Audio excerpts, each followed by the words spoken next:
Hello everyone and welcome to State of the Realm, your weekly Final Fantasy XIV podcast. This week on a couple of days later, but we do have quite some things we didn't get to cover last week, and we'll also be covering some new hot topics this week, including what's your ping?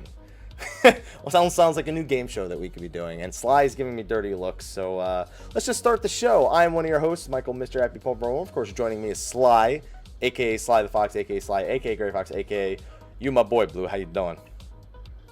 I'm doing pretty good. Kind of bummed that I didn't get the chance to go out to San Francisco. But before we... Whoa, what was in San Francisco? Yeah, what was? Before we get into the actual show, I know you were there as well as a few other... What's there?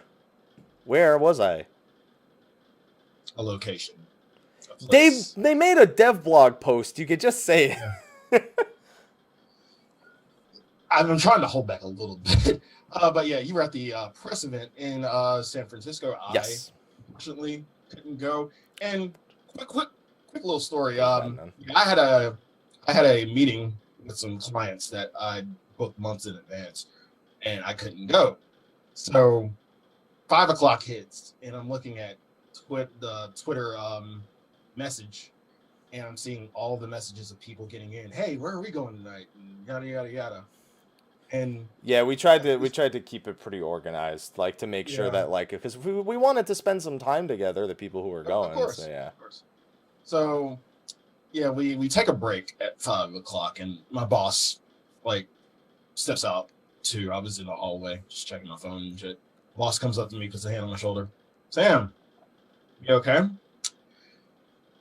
The Sly who was there said, yeah, I'm doing okay. I'm holding it in. Sly in my head says, what the fuck do you think? I could have been balls deep in Stormblood, and I'm here meeting with clients who could only meet on this fucking day. The worst possible day. So Mike, I'll ask you, how was it? How was everything? So first of all, I got to explain this, apparently. So I brought an electric razor with me to trim my beard, and it died mid-trim. And I did not have the charge cable to recharge it. So I ran downstairs, half my face covered, because it was half beard and full beard. I just went down to convenience store, yeah, can I get I need a throwaway Gillette razor, and you were two-faced. So I literally just said the only way I fix this is all of this has to go. So rookie mistake, unfortunately. Yeah. Yeah. So yeah, but how was it? Well, then we went out to get burgers, and I had one of the. So I'm delaying the inevitable here. Did you go to Super Duper? No, went to Wild Hare. One of the best burgers I've ever had in my life. Layla's sitting across from me, and I'm like, how's that lettuce? I realized there's no lettuce on the burger, so my joke was lost. And then after we both take a bite, we look at each other, go. So it got Layla's approval. I'd have to believe it's at least equal to In-N-Out for him. And that's pretty strong approval in terms of food and everything. And if y'all remember the whole food debate of FanFest North America with Happy and Layla, that's pretty fucking strong approval. Yeah, that was a strong connection there. But yeah, so they already made a post on the dev blog, so I can talk about the attending of the event. People already knew that there was a media tour, and that we a bunch of us had put it up on Twitter that we were attending such an event. And in terms of details for the event, please look forward to it, because it's we're not ready to share things. No hot scoops. No hot scoops. No. There's a live letter on Monday, and just please look forward to it. That's what you're getting right now. Is a please look forward to it. You can't give a snippet, anything. No. No. Some good love for me. No. All right. There you have it, folks. It was good. It was good. I will say they did a fantastic job with the venue that they posted pictures of. It was very, very welcoming. It was a lot of space There's like in the very middle of the room. You can see it if you guys go to the dev blog. There's pictures of the venue itself. You can also get a picture of the back of Mary and Avalon Star's head and my arm in a picture. And then you can see Yoshi P creeping on people through some bushes. Like, oh, what are they doing? What are they doing? It wouldn't have been a Yoshi P creep picture without his patented creep smile. Yeah. That's all. Except that we see the back of his head, Sly. Yeah. But you can imagine that the front is there. There you go. Yeah. But yeah, so please look forward to new stuff in the coming weeks. Hi. Now I understand why he says please look forward to it, because people are asking me. I was like, shit, how do I deflect this? Please look forward to it. By extension, we now have access to his copyright on please look forward to it. You know. Okay. Yep. So yeah, we'll have a show on that in the coming weeks about all the stuff that comes out of the media tour. But Monday, the live letter is at 9 a.m. Pacific, noon Eastern. It's an early as hell live letter. I mean, but it's to be expected because the last media tour live letter for Heaven's Ward was around that time. So everybody, get your food, get your drinks. It's going to be a long haul. It's going to be. I hope it'll be a long haul. Please look forward to it. This next live letter is the big one though. Like everyone's looking at Stormblood like, you know, great. Ozm Step looks fantastic. The trailer we'll talk about for the new song Revolutions, very intense. So the story that's being portrayed there. You know, a lot of very positive-looking things, but ultimately a lot of people who are endgame are asking the same question that we'll never be satisfied with is it just the same, you know, same bundle in a different package, kind of, or same gift in a different package, you know what I mean? Like Heaven's Word was. So the combat's really the big thing they keep talking about, and we have nothing on it, you know? It really sucks having to say that when the fucking dev blog says we fucking played the game. I wish they hadn't done that dev blog. It's really awkward. Just put it that way. Yeah. So just look forward to Monday because I don't know what Monday will have, but I think this is the most important live letter we've had in a very long time. Pretty much. That's all I can look forward to. That's it. That's all you can look forward to. So fingers crossed. But in terms of that, while we can't talk about anything from the North American Media Tour that happened this last week, we can at least speculate on some of the things that happened over the past 2 weeks. We did not get to touch on last week with Layla because our conversations about rating took quite a long time. I mean, it was like a 2-hour, 10-minute show before we even got to touch any of that stuff.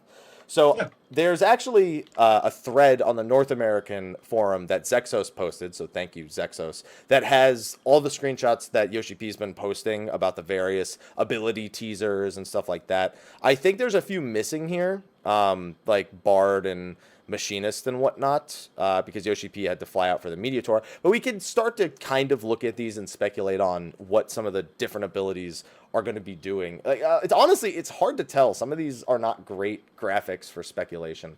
I'm going to pull those up on the screen here in a second, and I'll just kind of click them one at a time, Sly, and we can go through them. All right, so I have it up on the screen now so everyone can see. So this is the official forum. If you're looking and you just go to the dev tracker, you'll find it in just a few seconds. And we'll just kind of click them one at a time.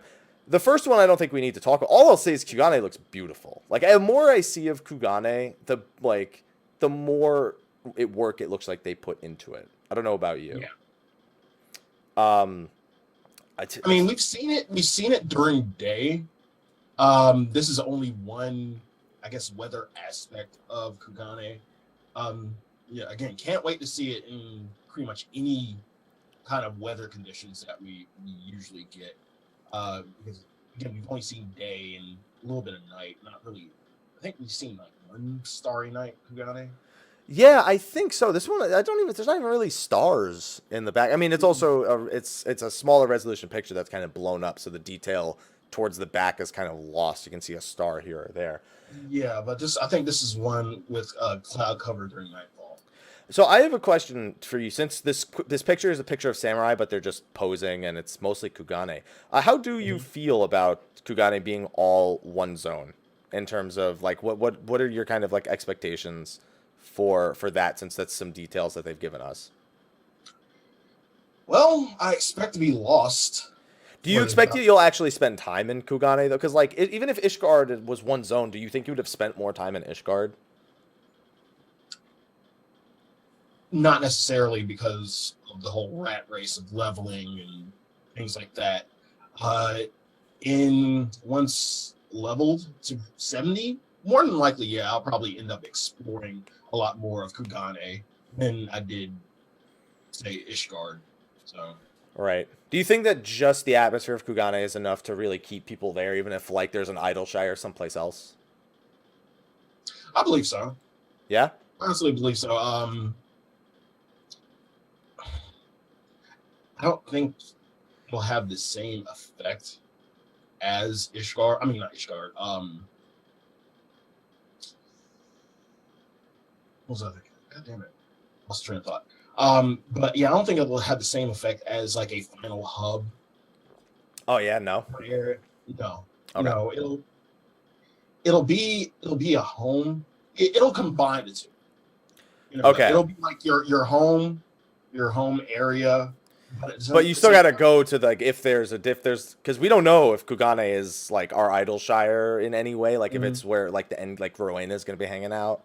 Because we don't know if Rowena's gonna be here, but we know that Rowena's gonna be like it's Rowena. She's gonna be there. Like it's it's money. It's money we're talking about. She's gonna be there. Unavoidable. Okay. So let's move to the second screenshot. Now, this is actually an ability preview. Because Yoshi P is a black mage, of course, one of the first things he'd give us as a teaser outside of the benchmark would, of course, be this. And it's a black mage doing some sort of, I don't know, super Enochian. Like, my first look is I immediately am afraid, not Enochian, ley lines. Like, the first thing when I look at that is I imagine ley lines, but I don't know. So when you see this, what goes through your mind? Based on, you can, if you want to use the ability that we saw in the benchmark to, like, get the train of thought going, feel free, but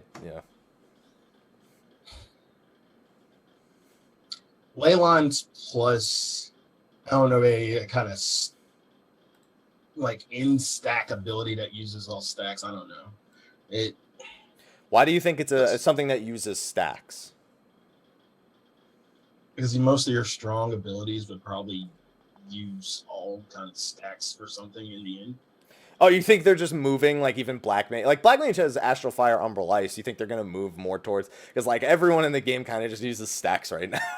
Yeah, I mean, it's pretty consistent with what we have so far, so... More stack. I mean, I don't blame you. That was kind of what they did in Heavensward, too. They just added stacks, more stacks to people. Yeah. Yeah. They just kept adding stacks. So... I guess that I don't know, like this. So he's using it in a town. I know it's like the development server, and they could probably use abilities anywhere. I have to imagine that it's. Oh yeah, this is Lenosia. Yeah, I'd have to imagine that it's not something that necessarily is offensive. It could still, use stacks, whatever the fuck. I don't know. Maybe you turn. Maybe you. Maybe he's eating his ley line so he doesn't have to fucking stand in it anymore. Yeah, now that we know that it's in, like, now you say that it's in a kind of a not residential area, but a hub area. It's something non-combatant, but a buff, so to speak. A buff. And, this is a still, so it's kind of hard to, because usually your buff actions are quick, and I don't know how quick this action is in terms of the actual appearance of it. But again, this is just a still. This captures one particular moment within maybe a second or two of the action being played out. So I'm digging too deep into this. I don't know. It's hard to look at these things isolated when we don't have the information that's going to be coming on Monday. Yeah, but that's what speculation is all about, Sly. Especially because there is a Dragoon one eventually here that I'd especially like to hear your thoughts on. The next couple are not all that telling. So this one, Mm-hmm. I don't think it's all that telling at first, but I've since looked at it again. And first of all, this is using they're using G-pose here, which, by the way, we know G-pose can be used to show like offensive abilities now. So I guess I can't even say that about the last thing. The only thing that stands out to me in the red mage screenshot is that the magic crystal medium they're holding up is glowing white specifically. And we know that red magic is a marriage of black and white magic. So, I mean, white magic encompasses a lot of things. So that's all I can assume is whatever this is white magic. Yeah. I don't know if there's anything else to really pull out of this. I'm also noticing something. You know what else I just realized? Every time we've seen them attacking in a trailer, they're turning it into a staff. You know, like they turn it into a staff and then they cast the ability. Mm-hmm. But this is not. They're just casting something from the medium here. I wonder if that's like a distinct difference between like the lore of white magic and black magic, because black magic pulls ether in from a I can't remember which order it is. I think black mage pulls ether in from you, and I think white magic pulls it in from your surroundings. I might have that reversed. No, I think you have that right. The chat will let us know for certain. I'm remembering mainly from the white mage story quest that they pull it from nature. So yeah. Oh, and for anyone wondering if this is just like an emote or something, the name of the file is literally red mage job action. So okay, white is from the area around, black is from within. Okay, yeah, they say I got it right. So maybe that's why. Maybe it's a stylistic difference based on the lore of their white magic and black magic. Mm-hmm. So I don't know. I think I'm still fascinated in Red Mage's lore. And we'll get to talk about Red Mage more when we talk about Revolutions in particular, because there's a certain scene from Revolutions that, yeah, it's quite, yeah. The next one, I don't think this is one of the two Dragoon pictures. It's literally just, once again, the Jenga Tower in the Ruby Sea. Yeah. I will say this, the Ruby Sea has a lot of water. I mean, this sounds dumb to say out loud, but the Ruby Sea has a lot of water. There's a lot of water there. So this zone is like mostly swimming, like, or I guess, and diving and then flying between. Yeah. Yeah, because I wonder how high you can fly with it, because we still haven't seen the top of the Jenga Tower. I think the ceiling would hit, the actual flying ceiling would hit before maybe you get to the top. I think it's more, well, would we be able to go in? No, probably. See, everyone keeps thinking that's the next deep dungeon, and we're going up instead of down, like with the last one. Right. That's the working theory in the community right now. The Ruby Sea has a lot of water. I'm not even going to live that one down. I know it sounds dumb, but it's like because we're not used to that. Like because we've never had swimming before. I'm not used to a zone that's primarily water. The sky has a lot of air. The sky has a lot of air. Yeah. These clouds. We have a sea of clouds. You know, that's not water. It's clouds. Sure. Yeah. See.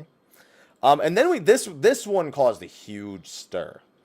Everyone wants to know what the hell this means. The bard with the flute. Sly, please tell me you don't think Bard's going more support on this one. Like they're a DPS. That's not changing. Why wouldn't they be support at the same time? Like, do you think there's room for them to go back to being the inferior? See, here's the thing: we call them the inferior DPS in A Realm Reborn, but they actually were like one of the top DPSing jobs by the end of A Realm Reborn, along with their supportive roles. And then we get the Heaven's Word near God tier. That wasn't until 3.4. To be fair, that wasn't until 3.4. True. I think for Stormblood, it's going to be a healthy balance to where they're going to have a lot more utility than they do now, and that's saying something. Seeing a flute is a very telling thing, I feel. I feel like they want, because one of the number one complaints about Bard in 11 is not Wanderer's Minuet in the cast times, it's not Bow Mage, it's that Bard is not Bard. It's that it's an archer that plays a harp occasionally. You know what I mean? It's not Bard. It doesn't feel like Bard at its core.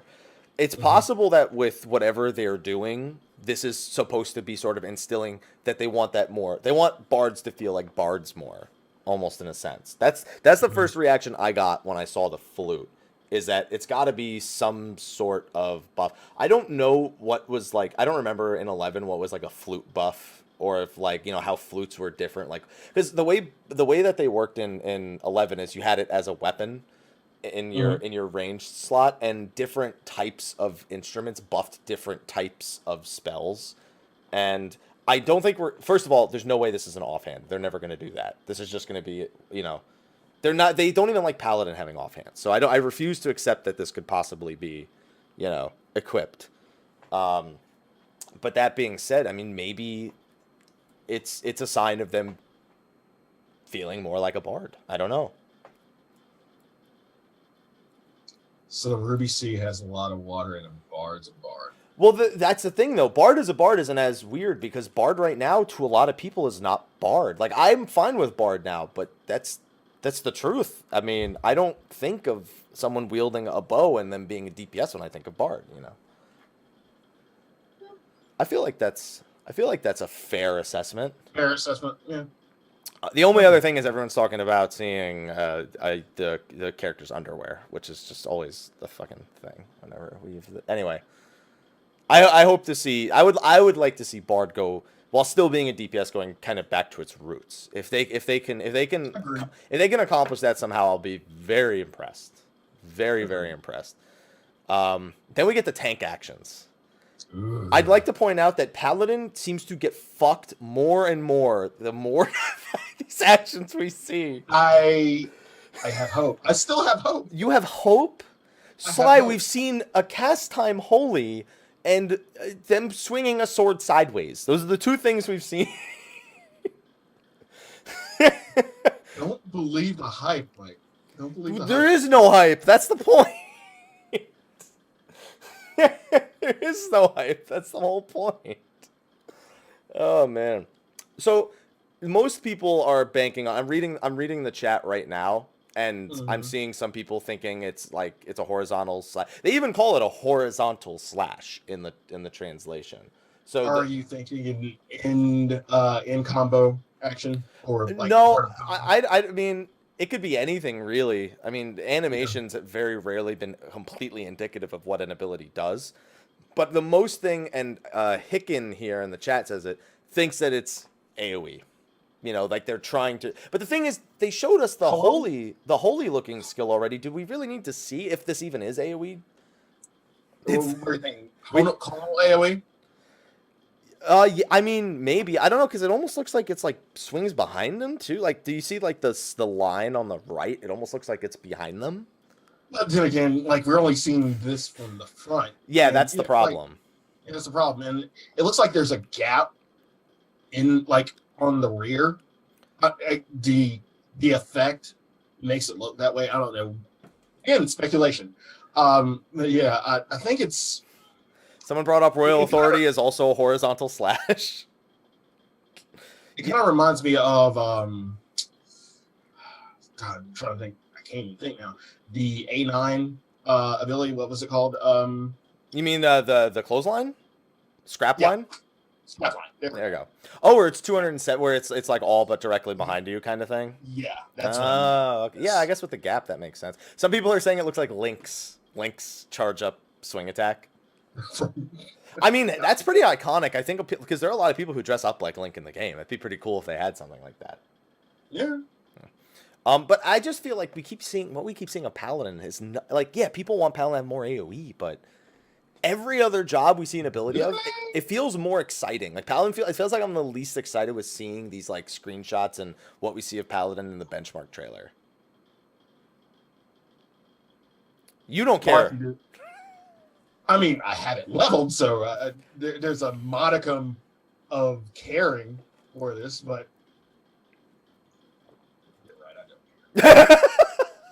I Paladins. I hope the meme is a little less so soon. Yeah. The next, and then here's the problem. So you see the Paladin do a horizontal slash looking thing, and then you see the warrior sacrificing himself to destroy Majin Buu. Like it's when is this game not gonna stop showing favoritism? Goddamn.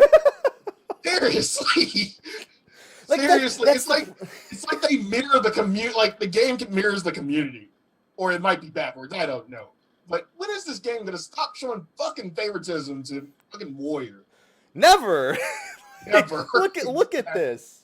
I literally see Vegeta knocking out Trunks like right before this scene. Like that's the only thing that pops into my mind right now. Yeah. Remember they said they were gonna nerf Warrior. Exactly. If that means that this ability sucks, I'll be very sad. A lot of people will be. Yeah. It's this. So we've seen from Warrior, we've seen this and a gap closer. From Paladin, we've seen Holy, and I swing my sword horizontally. Favoritism. You know what I mean? I don't even want to know. Like this. What do you like? I think this looks like another. I think this looks like AOE damage or a buff and AOE damage. A buff. The thing is, it looks like it's exploding, so I can't help but feel like this is AOE. But I guess Infuriate kind of looks like it's exploding too. Yeah. I'm trying to think of the other buffs that we have that like look like a spear. And you know, BOTD just encircles a dragon around us, so it's not along the same line. There's another ability that not stun skin. We've had this kind of effect before from an ability, and I just can't think of the ability. What if Berserk explodes when you do it now? What if this is just Berserk? Oh. No, they're not going to change too much in terms of the actual ability look. They're not going to do that. I don't know. We don't know anything. They could do whatever the fuck they want. Speculation. Please speculate. Please look forward to it. Yeah. Hi. Okay. Some predictions from the chat, by the way. Unchained for Deliverance is one that I'm seeing here. Some people say, yeah, it looks like a buff. Some people say it looks like Thrill Battle, but with a big orb. It's just another Infuriate. Kaioken. You know, it's just a few different things. Kaioken. Yeah. Generates 10 stacks. You know, that's fine. Yeah. All right. And then we have Dark Knights, which is probably the worst screenshot so far. I have no idea what's fucking happening here. They're making love to their sword. I don't know what's happening here. You can see the dark aura that usually you get from Dark Knight abilities. Fantastic. That doesn't help me figure anything out. So the description says it is a vertical. They said the Paladin attack was a horizontal slash, and this one is, and I guess I'll read it. Dark Knight's new vertical spinning action being used somewhere. So it's a vertical attack in some way. Yeah. Does that mean it's AoE? Does that mean it's like half of their sword things are vertical? What does that mean? I mean, looking at first glance, this looks like the blunt end of an Unleash. Yeah, I can understand. I don't know what the Lalafell animation for Unleashed looks like, but I can see what you mean. Like almost like just like war, like the darkness is kind of disappearing. Yeah. In a sense. Yeah, I could get behind that. It's got. I mean, it says it's a new action, so it's something new. Clearly. Yeah. Yeah. Why does the statue from behind look like Sephiroth? I don't know. Maybe we'll find. Maybe there'll be some lore for that. Who knows? Is it more off global cooldowns? Is all I think Dark Knights want. They already have so many. Have you played Dark Knight, Sly? Did you level it? Yeah, you leveled it, right? Actually, I didn't. I'm still in the middle of it. I think where am I now on the vault? This was before P5. Oh, the vault. That's a great dungeon. Yeah. I love the vault. Yeah, so do I. You don't sound like you're being authentic about that, Sly. Because I'm not. At least you're honest. Yeah. All right. So the next ones are the healers. And White Mage has... I feel like they know the jobs people are like... What the hell? Why is this one zoomed in so much? What the hell? There we go. So I feel like they know that people are looking at Paladin, Monk, and White Mage kind of as like the main three that they want to be super impressed by. I don't know what's happening here again. I don't know what this is. In terms of ability graphics, we can't know. I mean, this looks like maybe one or two. Well, no. Oh, another AoE heal. Ooh. Yeah, maybe one ability that it looks like floating ability. So the one I keep seeing the most from everyone is I think it's White Wind, which is a blue mage ability. And I mean, who am I to say that it's not? But I doubt they'll do that. Like, they're gonna actually save that for blue mage. it's fluider aura. More fluid aura. More fluid aura. There you go. Holy Fluidus Flood is another one that's being brought up in the chat. I feel like they really should have picked abilities that were more indicative of, because some of them you can at least tell what the theme of the ability is. White Mage it's white magic. That's all I can tell. Some of them are a lot of like more apparent than others. I mean, again, these are stills. Getting ahead of myself, the next one, I mean, it's kind of simple.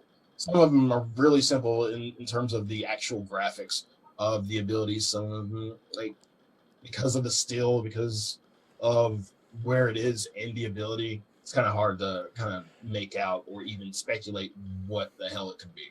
Yeah, this next one, a lot of people speculated all pretty much the same thing. Since you brought it up, we'll go immediately into it. Most people pointed out that she's pointing at a card, almost like she's picking her card. Like, that's the one thing people are guessing above all else with this next one. Mm-hmm.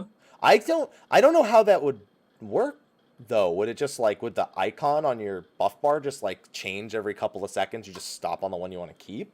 Like, I don't know if it's almost like a Stone Skin 2 equivalent. Before you could just like do it out of combat. I've seen that's like the number one thing people have recommended. It's you picking a card out of combat. Any thoughts? She's cheating. Sly? Sly, are you alive? I can't say it's royal. It's not royal. And why is she pointing with her thumb? That's not her index finger. That's her fucking thumb. It's not a thumb. No, it is. No, it is. That is her thumb. Count the fingers. He's counting the fingers, guys. 1 second. No, I'm trying to zoom in on this shit. Oh, okay. Yeah. Yeah. I mean, maybe she's pulling the card out. You would pull the card out of a deck like that with like your thumb. I know you wouldn't, but it might be in the middle of actual hand movement, so she's not really pointing. She's like doing a flick of the wrist to stay her palm or something. Oh, right. Yeah, I don't know. Does she have heart of the cards though? Is she picking a balance? That's what people want to. Yeah, that's what everyone wants to know. Is she picking a balance? Yeah. Is she picking a balance?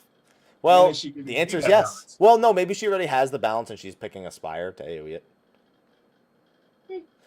The other major point, which I was getting to, which we can go back to the benchmark, is that there are 8 cards here, not 6.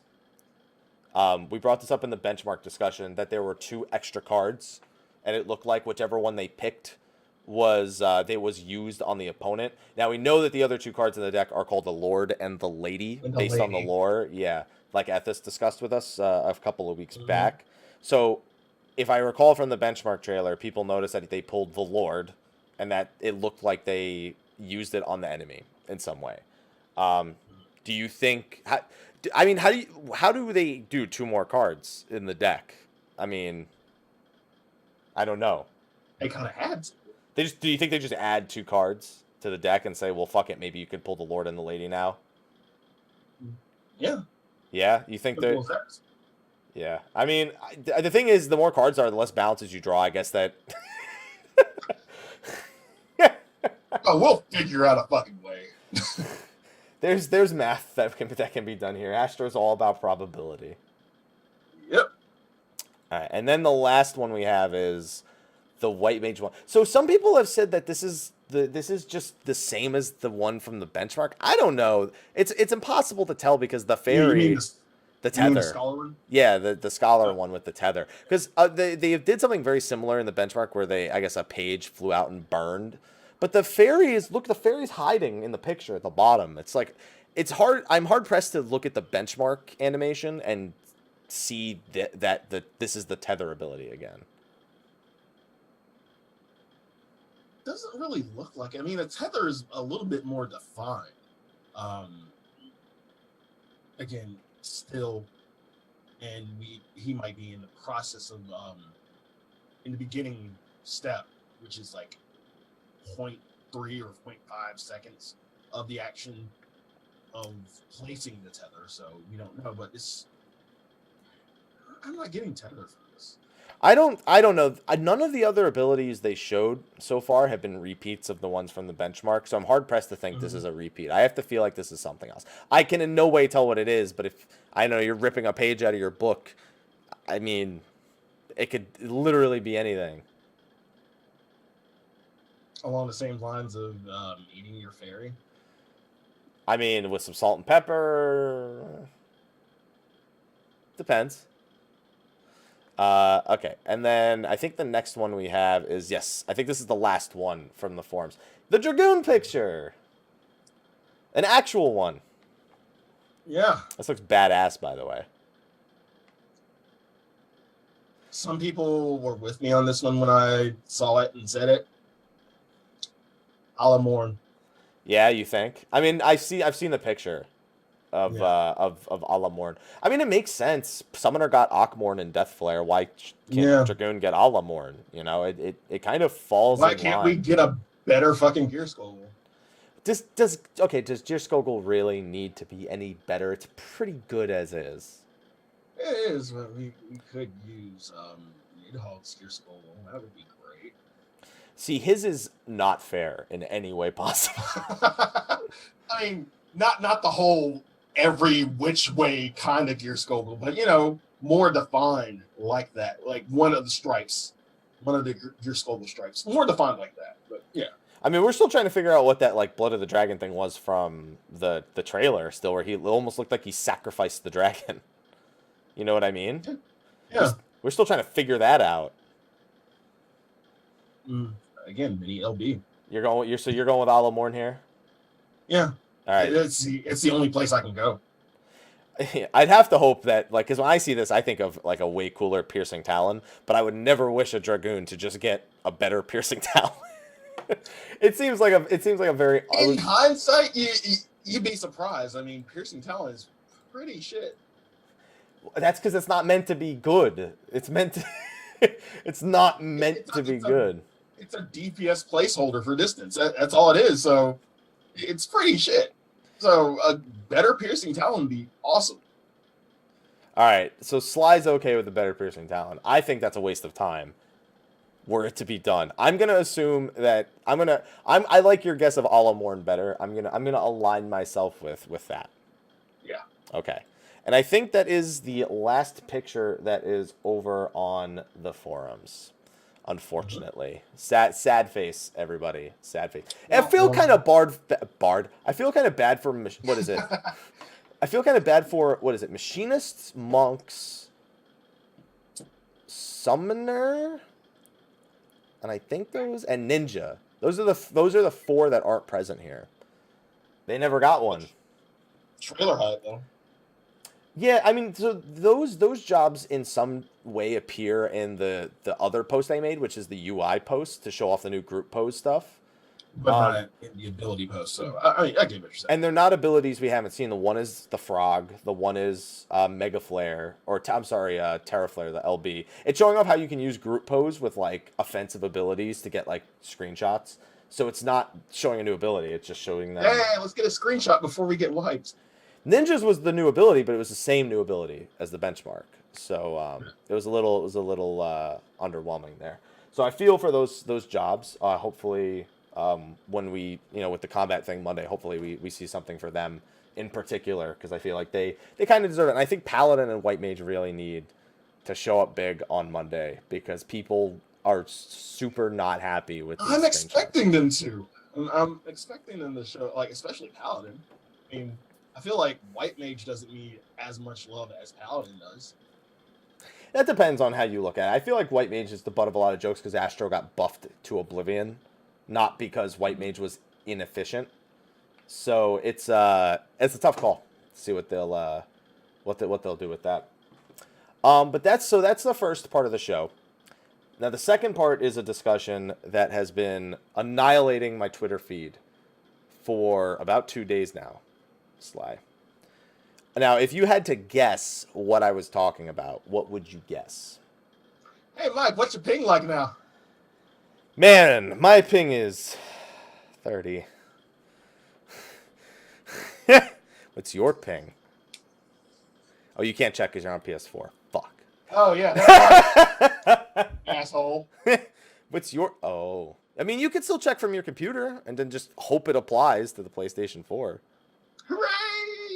No, you can't. I mean, there's a workaround that I've read through the forums that you could do. But all in all, one, PS4 is already capped in terms of your connection. Yeah, I know So that.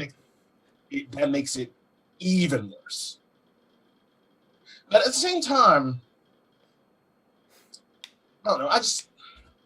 You could ping the lot. I feel like pinging it on your PC would still be accurate, though. It would be accurate, but I just, and you're hearing Sly say this, console pleb, I would feel better. No. And Mike's gonna love this. I'd feel better playing on PC. Yeah. Yeah. Welcome. Yep. Not yet. Not there yet. Did you know you can plug your PS4 controller into the PC? And it's like the same thing. The same goddamn thing. Yeah, I know. Except better. Hey, PS4 is fine, Sly. You just can't use ACT or check your ping in any way. So, it's just, just a few minor things. Yeah, that's fine. Yeah. So this is the big thing. So we knew the NA servers were being relocated this week. They were relocated on Monday and Tuesday. And so by Tuesday at midnight, everybody was pinging, trying to trace route the servers and figure out where they were. And the general consensus is, while some people had some really wacky trace routes, that they landed in the West Coast, up a little bit more north. Not Los Angeles, but most people are claiming Sacramento. Which is funny because that is what people predicted based on the floor tiles in the picture from the server room. I'm remember when they posted the picture of the servers? Yeah, I saw it, but how the fuck they got Sacramento? They just listen, if the trace route was right, then that person is the next Sherlock fucking Holmes, okay? You say so. I'm fucking floor tiles equals Sacramento. Yeah, apparently. NA detectives. That's what I'm talking about. So what's generally been the consensus is all of us on the West Coast now have God tier ping, and people on the East Coast, all their ping went up. I want to say this, Sly, because this might console you, because you're an East Coast person. I used to be an East Coast person. Mm-hmm. When I was in New Jersey, do you know what my ping was? Okay, we'll do the Bob Barker higher or lower. I'd say around 150, 60. While in New Jersey, while I was living in New Jersey, and the servers were in, presumably, Montreal. Way lower. Yeah, keep going down. 90. Way lower. 30. Lower. 12. Very close. 11. 11 ping was what I had in New Jersey. I came out to California. Do you know what my ping was then? Yeah, I'd say around 160, 70. 250. Oh. With battle ping, I get it down to like 130 on average. That's what I'm taking into consideration. Okay. Because you have VPN, so yes. So without definitely higher. So that was what I've been living with for the past year and a half now. Now on the East Coast, most people are saying they have 100 ping. And you know, wait, 100 ping with or without. Now, I'm not saying that's everyone, but I'm saying most of the East Coast people I'm speaking to now have close to 100. 100, maybe 120. Some people. Mm-hmm. Why the fuck did I have to deal with 250 all this fucking time, but 120 is magically unfucking playable to half of the country? And you know what? At the end of the day,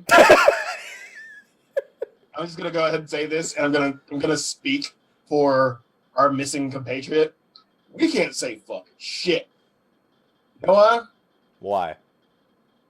Because there's a cranky ass Australian who had to play with God knows how much pain and rated under that bullshit. So we can't complain at all.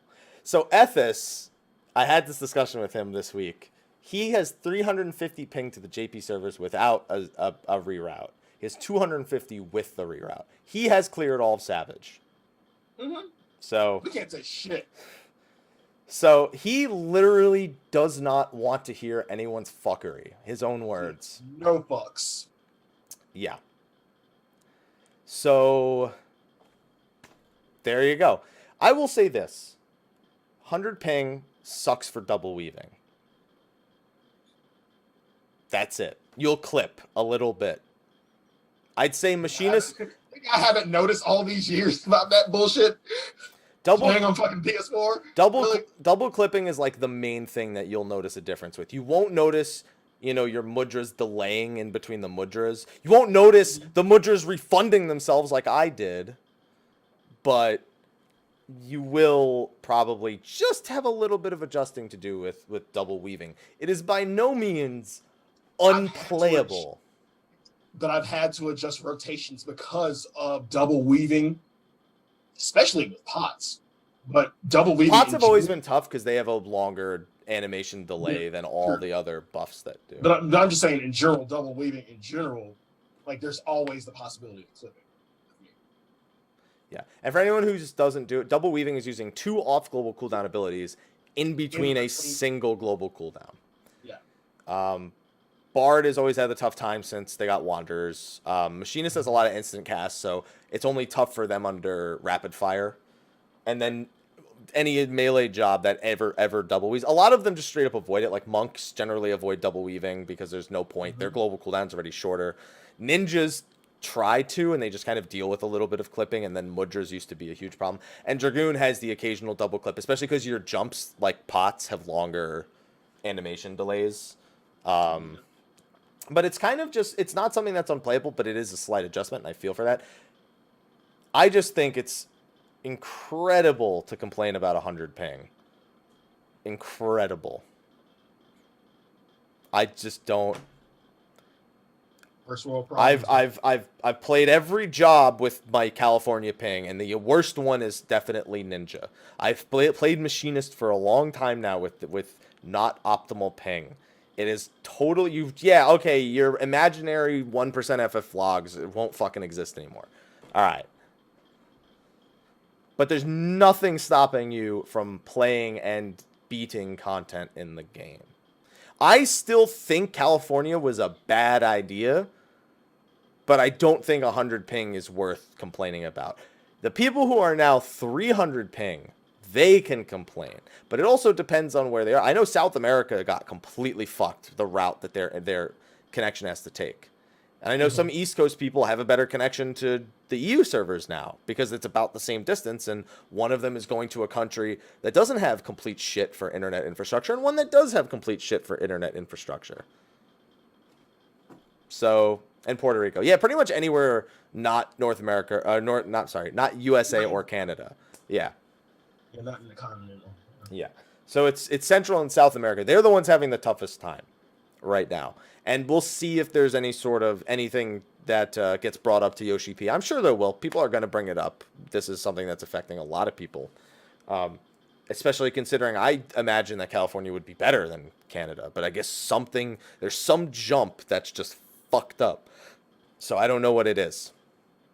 But I've seen some people for that. For those people, I do highly recommend you provide your feedback to Square Enix. Do so in a way that isn't, you fucking cocks, why did you move it to California? Be like, hello.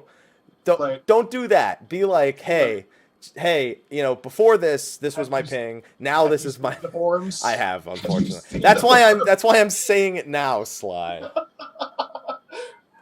That ship has already fucking sailed. Sorry. Yeah, just approach them and say, hey, this used to be my ping. This is now my ping. Are there any plans to address this? Don't. Hey, you fucked up. Fix it. You fucked up.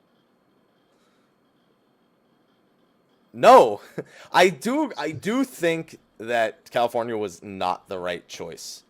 I don't think going from the East Coast to the West Coast was a good idea. But some people said, like, when we were kind of predicting where when we were predicting where we were saying somewhere like what, Colorado? We were saying like Texas, Chicago, Colorado. Those were three really like high ranking guesses that we had. Mm-hmm. I'd say that if you're in South America now, you need a VPN. If your routing is that fucked up, you're gonna basically need a VPN. If you're on PS4, you're fucked. Which is why I do think they should provide feedback. Just do it in a way that doesn't make you look like a lunatic, because that's harder. That's harder feedback to absorb. In my experience, it's a harder type of feedback to truly absorb. Oh man, what's it called? It really depends on where you live. That's just the internet. Connections, routing, and jumping just gets fucked up for just like random people sometimes. They could be in like the same country, but they're just different ISPs or something. Something changes, Yeah. Or make a South American data center. If South America gets a data center before Australia or the C region, Ethis will actually lose his mind. Not like it'll matter for him soon, but he'll actually lose his mind. Mm-hmm. Yeah. So let's hope, fingers crossed that there are improvements coming, because I totally feel for those people in South America, and I want them to enjoy the game all the same. Yeah. Let's see. So have you played since the changes, out of curiosity, Sly? Since I know we're on Stormblood break for the most part, outside of absorbing the info. I logged in once, but I just did like GC tournaments and a little bit of crafting. Nothing too extensive. I mean, I just stayed in my residential area, so I can't really see the effects of it or anything. I guess that makes sense, yeah. Sly, just don't. If you get hit by an AoE, just don't blame. Because Ethis will have your fucking head if you do. I feel like Ethis wants to personally fly to every person who complains about 100 has ping. a problem and just fuck them up. My favorite post that I saw on Reddit was, because of my 290 ping now, Gathering is unplayable.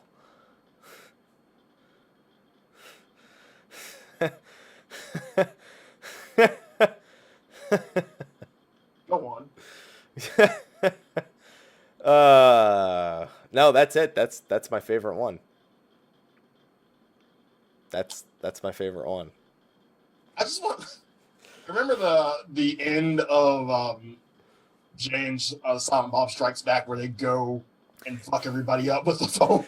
How many people want to kick some ass?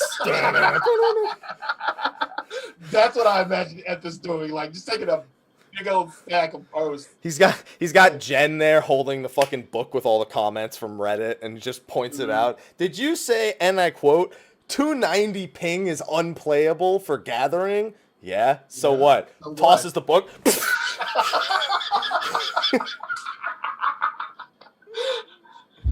Oh man. Okay. We love you, Ethis.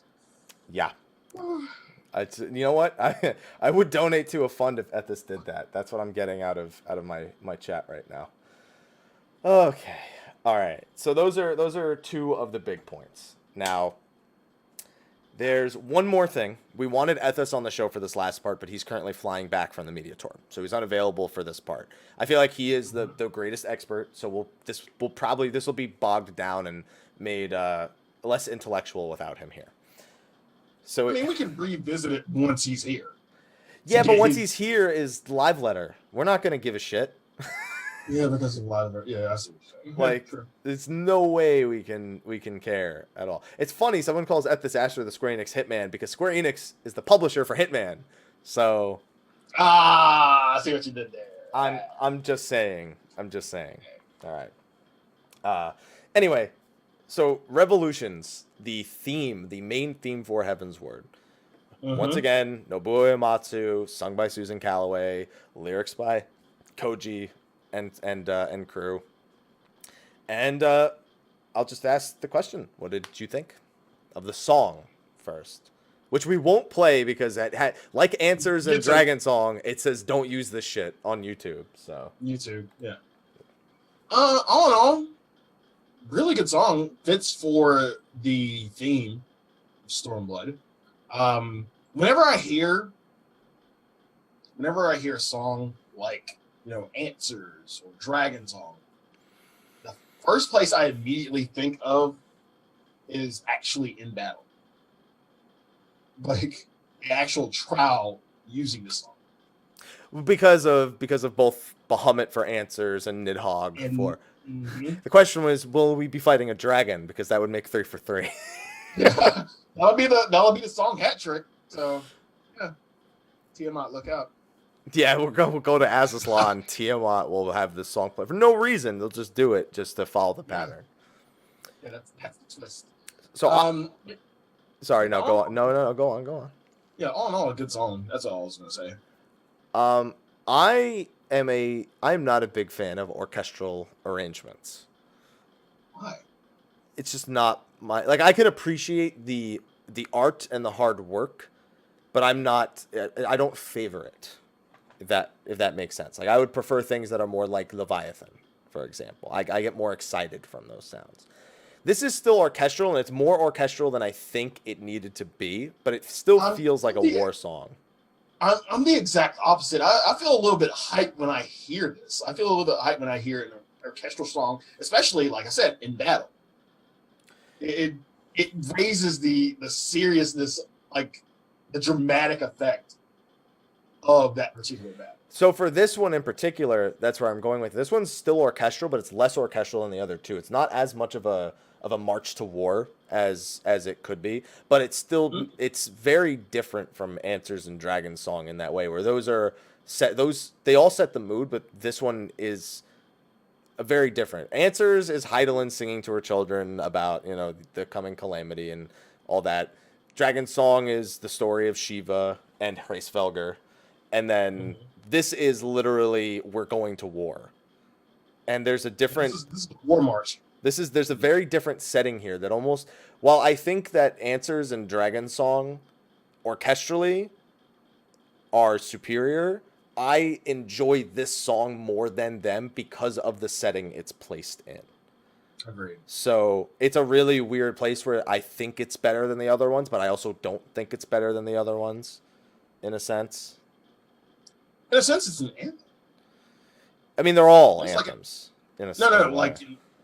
Well, in terms of the lore, yeah. I feel like this is more of an anthem. It's a march to war. That's exactly what it is. And I prefer that. It's easier for me. I can listen to this more easily than I can Answers and Dragon Song. Dragon Song for me, if it's not in the middle of Nidhogg, I can't really listen to it. I'll give you Dragon Song, but for Answers too, if it's not in the turn 13 or watching the end, I can't just listen to Answers.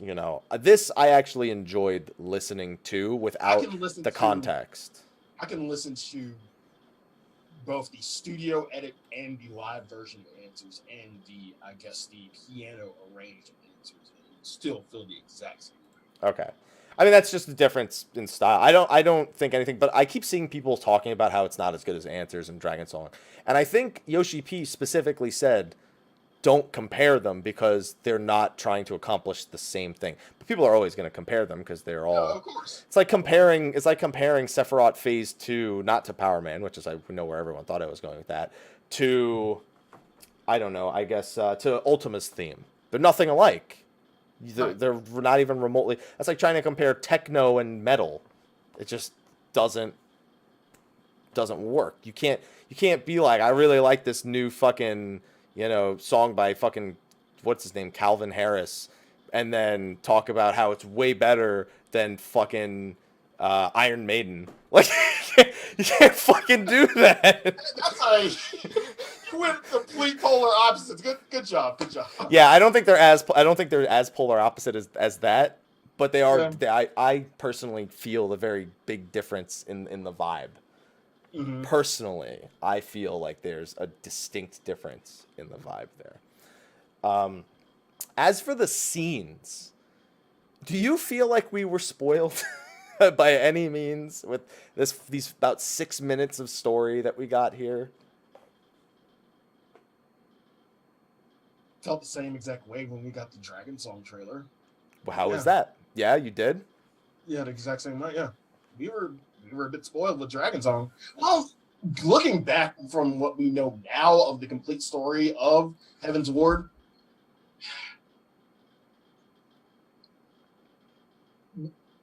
I honestly think we're not that spoiled. Because it didn't, looking back now, in terms of what I thought in the beginning, yeah, that's just kind of... Compared to what actually ended up transpiring versus what we thought we were spoiled on, it's hard to think that we're as spoiled here as we were. Yeah, no, I understand where you're coming from. It's an easy assumption to make that we're like, you see all these scenes and we're being spoiled of specific points in the lore and story, but we don't even know the fucking context. I mean, we can speculate all we want to, but we don't know the context of these scenes. Some a little bit more easier to kind of speculate context with, but yeah, I'm not going to be the one to assume and say, hey, we're going to be spoiled from this, and this, and we see Xenos a lot. What does that mean? That was the big thing. Is I feel like we got to see Xenos a lot more than any other kind of foil. Like when I think of how often we actually saw Nidhogg, we did not, because we beat him halfway through, and then you don't see him, like you see him in like bits and pieces across the rest of 3.1 to 3.3. Mm-hmm. Whereas this, I felt like he was constantly butting heads with them. He's more hands-on than anything we've kind of dealt with, I guess. And you get to see a lot of people have to deal with him in some way. You have to. You watch Lys have to deal with him in some ways. You watch Y'shtola have to deal with him in some ways. Yugiri. You see a lot of exchanges where it's the Garleans crushing one side and the other side rebutting against the Garleans. I never felt like there was a point where it was very clear what was going to happen. I still have some predictions that didn't change from what I saw here, but they almost make me feel like they will become forefront. The big one everyone seems to be thinking is Y'shtola will die. That is the big prediction. Major one, yeah. And there's nothing here to say that for certain other than her There's nothing to support it. Other than her fighting Xenos. Which, by the way, as soon as I saw her fighting Xenos, I made a wallpaper out of that shit. Look at that fucking beautiful picture right there. He is fucking tall, by the way. He's taking some of those Allegan drugs. Compare him to his dad, though. His dad is... we've met Varys once. Varys is pretty fucking tall. Varys is pretty fucking tall. Yeah, daddy jeans. He's got those daddy jeans. They just take some fucking steroids, some Allegan steroids from back in the day. Much. That's my best bet at the very least. So other than Y'shtola dying, the next one is that Alizé was revealed to be a red mage. After all the shit I said that she's not... No, that's bullshit. Who knew? That's bullshit. From all the shit we got recently, yeah, it's kind of it's easier to surmise now than when we first fought the Warriors of Darkness and we saw Alizé do her thing. Oh, Room Fencer? What's it going to be? Red Mage? Seriously. Who didn't know now? With all the shit that we have now. Literally, there's nothing that suggested it until this. She pulled a sword out of a book. No magic crystal medium. All of her moveset was still kept secret.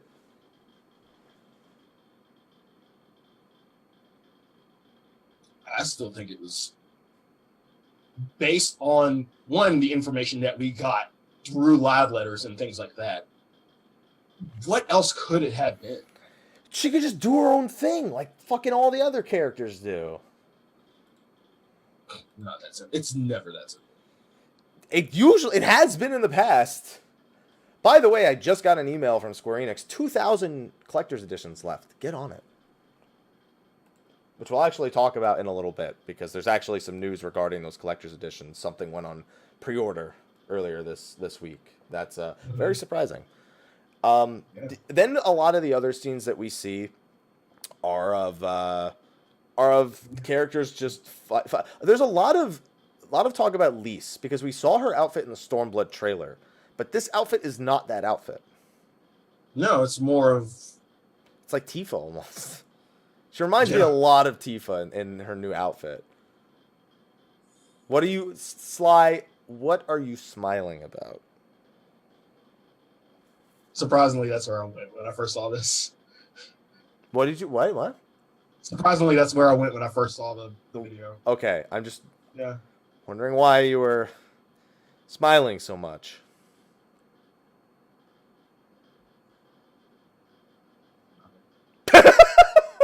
Nothing. So do you think that that's something that she'll earn by the end of 4.0, that outfit that you eventually see her in? Earn or be given by Tataru?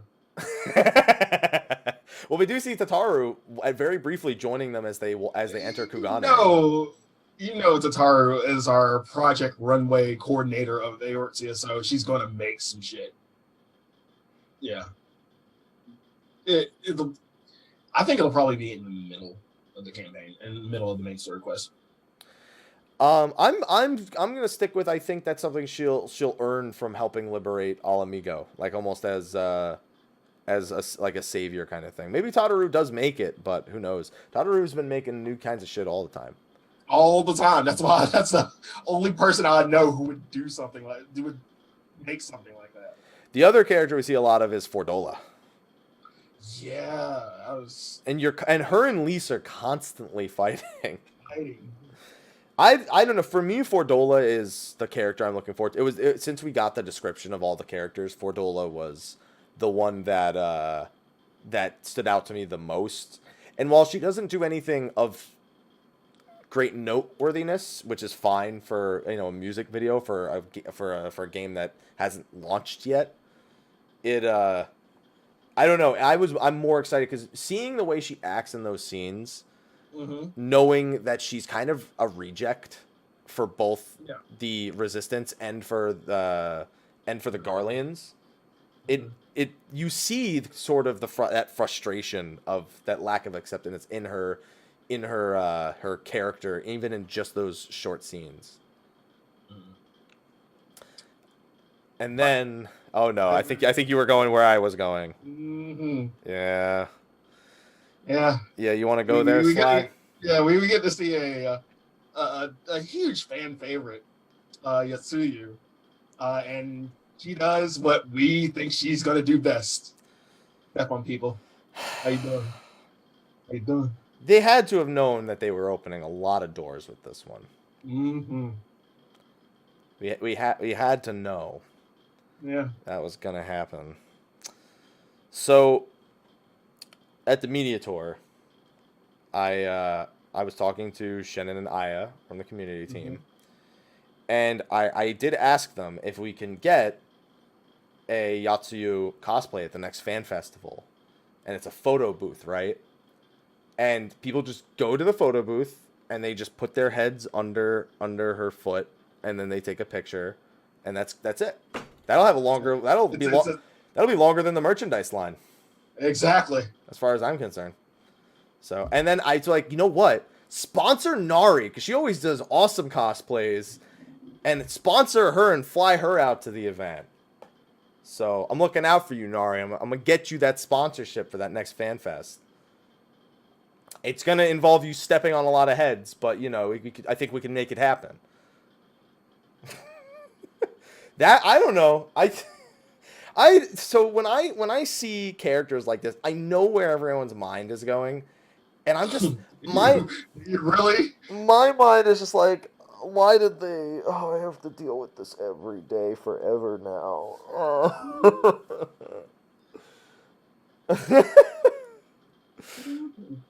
uh, all kidding aside, I at least want to know how important she is in the story. Well, from the little bit that we got from the last Slytherin, we know that she's damn important. She's the current viceroy, so yeah, she's hella important. But she's gonna die because she's a leggy character, so fucking hates me. So that's gonna happen. We're like get all your hype. Everybody who's really hyped for being stepped on, get all that out the way because this bitch is gonna die at the end. I'm gonna fuck her up. Mm-hmm. That's basically what Yoshi P is saying. Like, yeah, you like being stepped on, don't you? No, that shit ain't gonna last long. Yeah. Still waiting on the Tataru final boss, man. That's it. We're gonna find out. She's Elidibus. She's the actual Elidibus. I promise. That's what's gonna happen. And then other than that, I mean, it's just a lot of scenes where. Oh, and we do see another scene where the Alamegans are fighting alongside the Ananta. But we also see scenes where we're killing the Kojin. On the flip side. Another one that was kind of huge for me was the Azim Steps, and we actually see the nomadic. Yes. Which ones are the horse fuckers? You think? I didn't see any horses, so I just want to know. And I'm colorblind, so the different robes don't go so well with me. I knew you were going there. The minute I said it, I knew you were going there. I don't know. I don't want to know. I don't want to know. I will say that it was nice seeing the different tribes and the way that you kind of see them integrated into the Azim Steppe in those scenes. You don't get a whole lot, but you see elders, you see the different tribes being separated by same type of robe, different color, and obviously different beliefs. So, and it looks like we will interact with them a lot, which was the other concern. Yes. You can put all the tribes there, but if we can't interact and learn about them, then it loses a lot of its importance.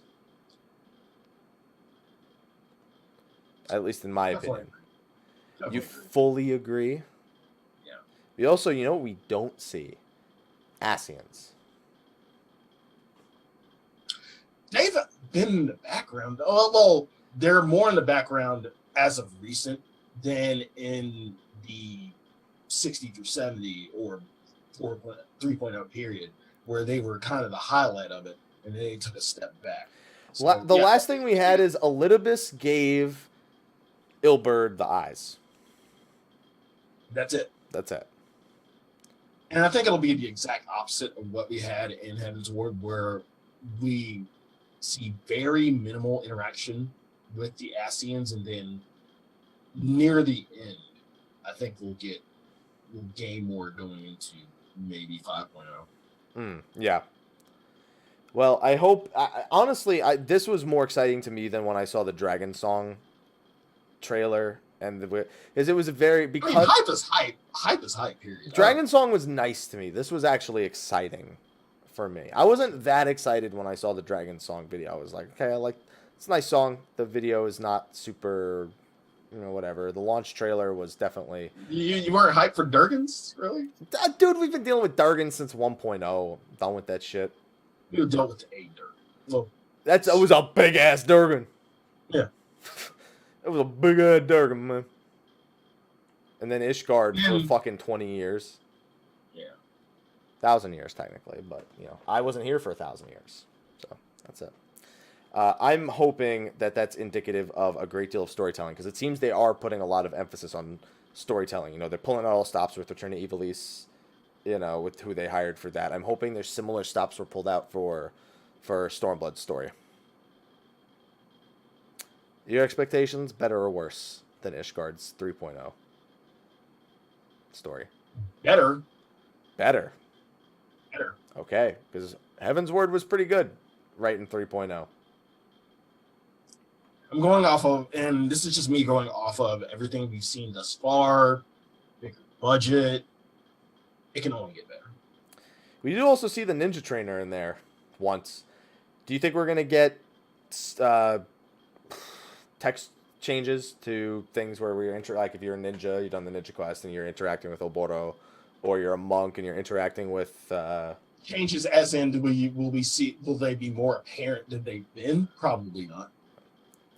I'm beginning to develop a theory regarding the Prince of Alamigo, Weldgart, or what how do you say his name? Is it Weldgart? The monk trainer. He's Prince Theo. I just know it's something like that. I think he's going to be the plot point for 3.1, 4.1 to 4.3. I think his return to the throne. I think it's going to take a backseat in 4.0, and I think he's gonna play a more important role with Dargelt. There you go, with Dargelt. I think he's going to be 4.1, 4.3, like similar to the way that 3.1 to 3.3 was us trying to wrap up the Dragon Song War. Yeah. Now, going forward, do you think there will be any interaction with him and Ian? I mean, there's got to be at some point. Yeah. I can't imagine they get away without doing that. But there's got to be. If he doesn't end up playing a plot point at some point in 4.x, I will be beyond disappointed. Mainly Ian or the Dargelt? The Dargelt. Okay. I need him to be there. Because I know Ian's going to be a major plot point once we kind of get over to Doma.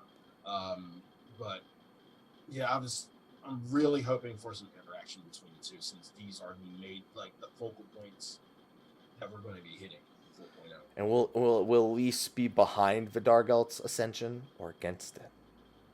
Ooh. And yeah, for those asking in chat, Ian, in terms of what you saw from Mitsurugi? No. Yeah, basically, he was the one who looked like Mitsurugi on the cover art. He's the heir to the throne of Dome. Yeah, we need them both to agree to join the Eorzean Alliance at some point. And according to, well, I shouldn't say according to, but based on what we saw in the Revolutions video, he is the kind of presiding master over Getsetsu and Yugiri. Yeah, he's their master. He's their OG. And he's gonna be important. If he dies and passes it to Yugiri, I will not be surprised. I actually agree with you. I feel like that's the student and the tale of the student and the master, and I don't think it'll be Gosetsu because that guy's you know. And Yugiri kind of has shown leadership potential a little bit, so yeah, I can see what you're saying there. Yeah, I'm banking on that. That's my prediction. He's dead as Dix, and she's gonna take over once he's dead as Dix. There's no better way. There's no different way to be dead for him. Fair assessment. There you go. Other than that, I guess the only other thing is some people are asking what they write on the wall in Alamigo. It's liberty or death. I don't know. There's nothing else to talk about there. Ethis literally has like a full fucking video notepad. Like he's got a bunch of shit ready to talk about for this. I know him. He has to. Yep. So hopefully we'll be able to get his thoughts on it in one of the coming weeks. And I think that's all the major thing that's happened in the past couple of weeks. The screenshots, the ping, the media tour, which we will, please look forward to it. And and Revolutions. And now it's a waiting game. We've got 4 days until this live letter, and for a lot of people, this live letter is make or break. So I wouldn't even say make or break. This is for some people, it is. I feel like Square's going to knock it out the park, and that might sound like a lot of faith, but I really feel like Square's going to knock it out the park with Stormblood. I do think the launch will be very akin to Heaven's Word, but in terms of like content available, it'll have the things that we had in Heavensward and then bring them up to 70. And then it's really going to be about these. I feel like these combat changes are going to be kind of the pinnacle of what people kind of look to as almost the content is figuring things out for the first few months.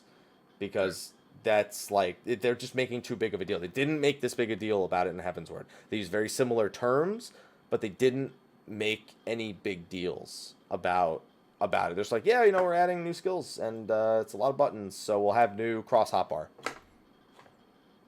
That was Heavensward. This is like, oh, we need a whole live letter for this. So fingers fucking crossed that this live letter on the coming Monday is good. But on that note, Sly, I think we can wrap this one up, and then the next show can be about that live letter, and it'll be back on Tuesday again. Hey. Yeah. We have like a lot of our shows as a recent like have been on different days. Been on different days, but it's kind of been given to us as opposed to the majority of the time. Well, since the lull started, I guess. But yeah, we've gotten quite a bit of news, and it's kind of been pretty simple. It's weird because we keep talking about how we haven't had any news, but we have. We have. The day, like, usually say right at the end of the show, we really don't have any news, and we don't know what we're going to talk about. The next day, we know what we're talking about. Yeah. It happens that way, either the next day or that night. Okay, well, Sly, we know what we're talking about now. Yeah, I literally just sent him a message on the Twitch Messenger, and I'm like, Sly. And I'm like, yeah. Awesome. Awesome. All right, well, Sly, why don't you tell them where they can find you at, my good sir? You can find me on twitch.tv/slyakagreysquirrel. You can find me on Instagram at slyakagreysquirrel07. You can find me on Twitter at Slythefox. You can find me on Facebook at slyakagreysquirrel. You can find me on the YouTube, according to Ethis, youtube.com/thevelvetroom, and that's pretty much it. Happy, where can't they find you? Why do you always ask me where they can't find me? We already went over this, Grinder. We went over this last week. Why do I need? Because they already know everywhere to find you. Like, it's the exact opposite. You can't find me in a package of juicy fruit. All right, that's where you can't find it. And I did absolutely just look around at a random object and then pick it. And by the way, it's see-through because of Dwayne, or because of the green screen. But yeah, you're the exact opposite of where on earth is Carmen Sandiego, because people can easily find you. There you go. I'm showing everybody the see-through juicy fruit so they can bug out. You can find me, Mr. Appy127, Twitch, Twitter, Facebook, YouTube, and Instagram. And please look forward to it. Hi. That's all you're getting. That's all you're getting from me. That's all you're getting. That's all you need until Monday, pretty much. I guess, yeah. That's all you need. Just please look forward to it, and fingers crossed that it's a good live letter. But on that note, ladies and gentlemen, we're going to wrap up the show for this week. Join us next Tuesday, where we'll have a whole heap and a hell of a lot of things to talk about, because it's the next live letter. We'll see you then. And until then, take care. Are you going to say bye, Sly? See you next week.